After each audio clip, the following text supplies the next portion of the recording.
What is your most precious resource? Is it money? Your phone? What about time? I hope everyone in this room can agree on one thing. Time is our most precious resource. It's limited, unpredictable, and unlike money, it can never be earned back. As we age, time doesn't just feel precious, it feels like it's moving faster. Childhood summers that seemed endless now vanish in a blur. Days blur into weeks, weeks into years, and we're left wondering, where did all my time go? One of my most vivid memories of summer was when my parents took us on a family vacation to Mexico, in elementary school. Time felt endless, and by the end of it, I was tired of vacation and ready to go home. Last year, we went back to Mexico for the same amount of time. 7 days sped by, and at the end of it, I was left wondering, that could not have been 7 days, but it was. Why does it feel this way? This year, I noticed for the first time how much I take my time for granted. With graduation approaching, every grade feels shorter. I realized no matter your age, most people have experienced what is often called the time paradox, the feeling that time seems to accelerate as we grow older. So what did I do when I was curious to find answers to my questions? I did the most logical thing you could do. I asked ChatGPT. Within seconds, I got a nice long explanation. Here's what AI told me in brief. We experience time more richly when we create vivid, lasting memories.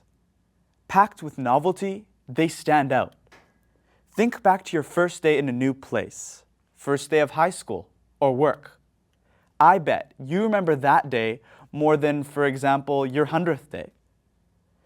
When we're caught in unconscious routines, memories feel less emotionally significant, so time speeds by. I did some research to corroborate ChatGPT's findings. Staring at my computer screen made me realize I was overlooking another big factor: technology. According to neuroscientists and psychologists, young people experience time distortion because they spend too much time on social media. It has serious consequences on us, one of which is how we perceive the passing of time. Think about how often we let moments slip through our fingers, scrolling endlessly. And then, hindsight, we feel it, that hollow, sinking feeling, not quite regret, but an awareness that we've lost something irreplaceable. Minutes, hours, gone.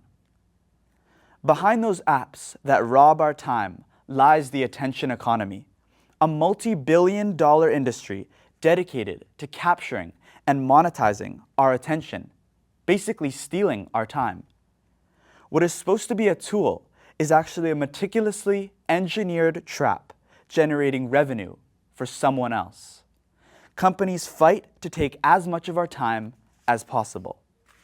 So how do we take back control? What if I told you we aren't addicted to our phones, but to the dopamine hits, the feel-good chemical, when we are mentally stimulated? Our phones are just the easiest, most accessible way to it. The antidote? Let yourself get bored. It seems counterintuitive. Letting ourselves get bored is a waste of time, right? Today, boredom scares me. It's such a rare occurrence in my life. I default to my phone to escape the discomfort. The first thing I pick up when I'm bored is my phone. It's an immediate, gratifying distraction in my pocket, available whenever I want. But the very thing we try to avoid, stillness, emptiness, being alone with ourselves, is what we actually need to slow time down and consciously choose where we spend it. A study published by the Academy of Management Discoveries suggests that boredom prompts our minds to seek beneficial stimulation inside our own brains. When you're bored, your default mode network lights up. That's when you ask the big questions. In this mode, Albert Einstein came up with his theory of relativity while staring out his window, thinking about what it would be like to ride a beam of light. And Isaac Newton was sitting under a tree when he questioned why an apple fell in front of him. Boredom fosters creativity, empathy, and problem solving, allowing our brains to make deeper connections and generate fresh ideas that help us in everyday life and solving global issues. The irony? We're still being stimulated, just by our own thoughts, creating the sensation of stretching time and making moments feel richer and more immersive. Most importantly, boredom gives us control over our time, rather than letting distractions and algorithms dictate it. If you're always stimulated, scrolling, clicking, distracted, you never get there. And that's why so many people feel lost. The next time habit tells you to pick up your phone, resist the urge.